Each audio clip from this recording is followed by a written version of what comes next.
जय सिया राम। सब सुख लय तुम्हारी सरना, तुम रक्षक काहू को डरना। गोस्वामी जी ने हनुमान चालीसा के शुरू में ही कह दिया है कि बरनौ रघुबर बिमल जस जो दायक फलचार। प्रभु राम के यश का, विमल यश का कोई अगर गुणगान करता है, वर्णन करता है, उसको चारों पुरुषार्थ की प्राप्ति हो जाती है, धर्म, अर्थ, काम और मोक्ष।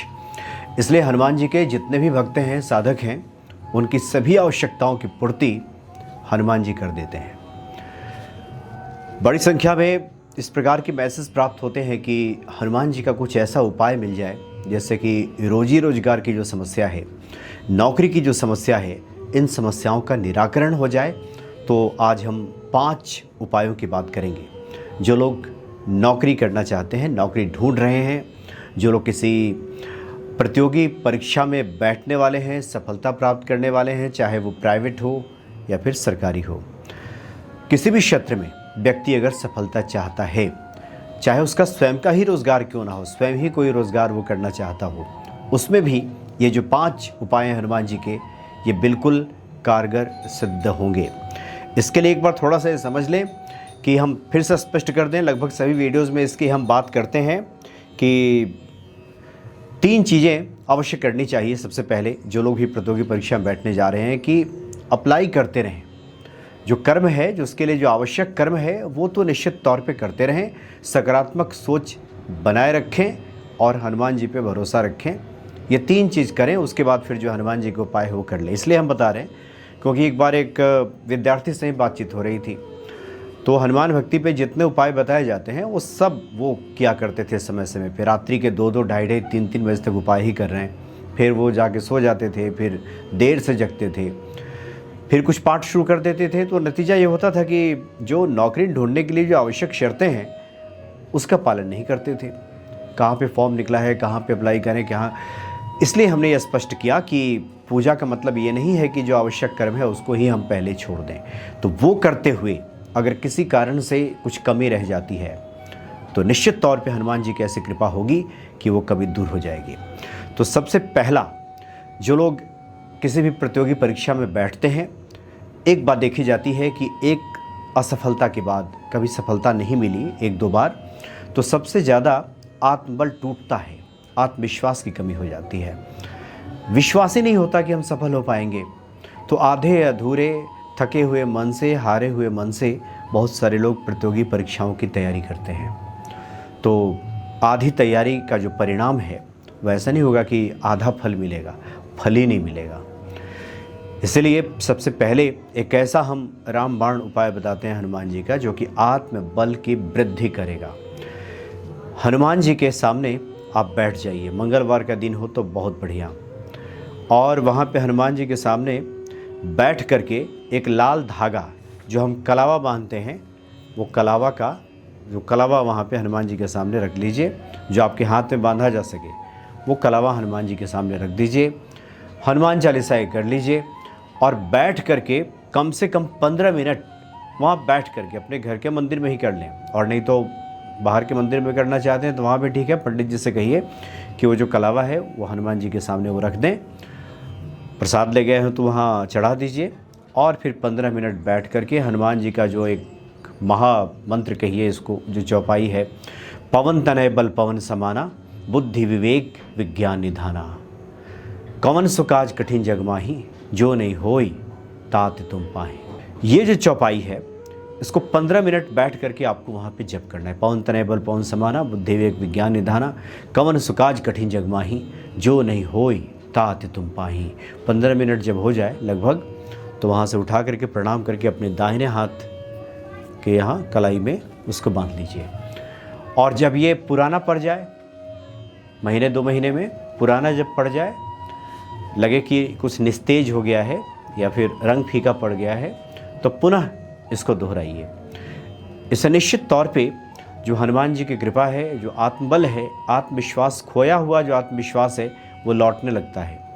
और हनुमान जी के चरणों का सिंदूर मिल जाए, पंडित जी से ले लें, प्रतिदिन अगर तिलक करना शुरू करें तो उससे भी बहुत ज़्यादा आत्मविश्वास की वृद्धि होती है। ये समझ में आने लगता है कि हम हैं कौन, हम कौन हैं। एक आत्मगौरव, एक आत्मबोध जागृत होने लगता है। तो ये बहुत बढ़िया ये उपाय है, आत्मबल बढ़ेगा, भाग्य मजबूत होगा। जो दूसरा उपाय है, प्रत्येक शनिवार को ऐसे लोगों को सुंदरकांड का पाठ अवश्य करना चाहिए। शनिवार को, मंगल को भी करते हैं तो अच्छी बात है, लेकिन शनिवार को तो अवश्य ही करें सुंदरकांड का पाठ।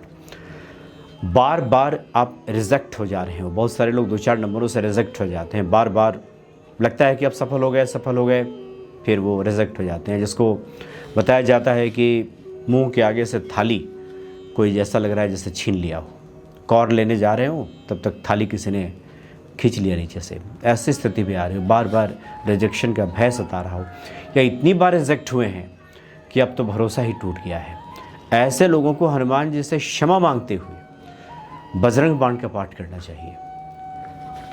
मंगलवार को बजरंग बाण का पाठ करें और शनिवार को बजरंग बाण का पाठ करें। उनसे क्षमा मांग लें कि प्रभु, इसमें चूंकि दुहाई दी गई है, मरता क्या न करता वाली स्थिति आ गई है, जीवन मरण का संकट है, नौकरी नहीं लगेगी तो फिर कैसे कार्य चलेगा। इस भाव से हनुमान जी से क्षमा मांगते हुए, प्रार्थना करते हुए कि मेरे इस कार्य को आप सिद्ध कर दीजिए, बजरंग बाण का पाठ किया जाए तो इसका भी फल तुरंत प्राप्त हो जाता है।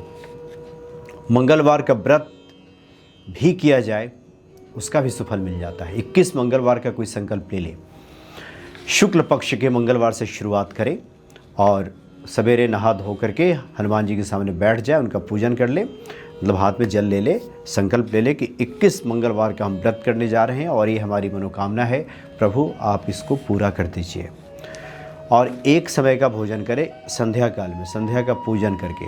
जो हनुमान जी का रोट बनता है, यानी गेहूं के आटे में, उसमें पहले आटे की मोटी रोटी बना करके और उसको छोटे छोटे तोड़ के और फिर उसमें गुड़ मिला दिया जाता है, इसको आटे के रोट कहते हैं। ये हनुमान जी को अर्पित किया जाता है। तो संध्या काल में हनुमान जी का पूजन करके, दीप वगैरह जला करके उनका पूजन करके, उसमें तुलसी जी का पत्ता डाल करके, तुलसी दल डाल करके प्रणाम कर लें और तत्पश्चात उसी का प्रसाद ग्रहण करें। एक समय का भोजन अगर किया जाए 21 मंगलवार का व्रत लेकर के, संकल्प लेकर के, निश्चित तौर पे ऐसे लोगों पे हनुमान जी की कृपा हो जाती है और काम तो बन ही जाता है। और एक और है, मंगलवार को, प्रत्येक मंगलवार को मीठा पान हनुमान जी को अर्पित करें। और बढ़िया ये रहता है कि हनुमान जी को पहले जब मीठा पान अर्पित करें तो आप पूजा करेंगे, पूजा करने में 5-10 मिनट समय लगेगा, फिर उसके बाद क्षमा प्रार्थना करेंगे। तो जैसे प्रसाद उठाया जाता है वैसे ही वहाँ से पान का बेड़ा उठा लीजिए हनुमान जी के पास और उसको प्रसाद स्वरूप ग्रहण करना शुरू करें हनुमान जी को प्रणाम करके। तो इससे क्या होगा कि जो नौकरी में जो परेशानी आती है, बाधा आती है, रुकावटें आती हैं, बार बार रिजेक्ट हो जाने का जो खतरा मंडराता है, भरोसा ही टूट गया है। बाहर से बाहर हम कितना भी कहते हो कि नहीं हम तो बहुत तैयारी कर रहे हैं, हमको तो पूरा भरोसा है, लेकिन भीतर है कि कुछ टूट गया है, कुछ छूट गया है, हिम्मत ही नहीं आ रही है। तो ऐसे लोगों को ये उपाय बहुत ही राहत देने वाला है, ये कारगर है और हनुमान जी की कृपा निश्चित तौर पे ऐसे भक्तों को प्राप्त हो जाती है और उनको रोज़गार मिल ही जाता है, निश्चित तौर पे मिल जाता है। चूँकि और एक और बात है जो कि रामचरितमानस की चौपाई है जिसमें भरत जी को लेकर के कहा गया है, उसका भी अगर जप या फिर हमेशा उसकी चैंटिंग अगर किया जाए, बार बार दोहराया जाए कि विश्व भरण पोषण कर जोई, ताकर नाम भरत अस होई, विश्व भरण पोषण कर जोई, ताकर नाम भरत अस होई, ये चलता रहे मन ही मन, तो फिर देखिए भरण पोषण की व्यवस्था हो जाएगी, जुगाड़ लग जाएगा। उपाय, इस उपाय से भरण पोषण कैसे होगा इसकी व्यवस्था प्रभु राम कर देंगे। तो बड़े अद्भुत उपाय हैं ये हनुमान जी के, जो लोग रोजगार चाहते हैं वो कर सकते हैं। जय सिया राम।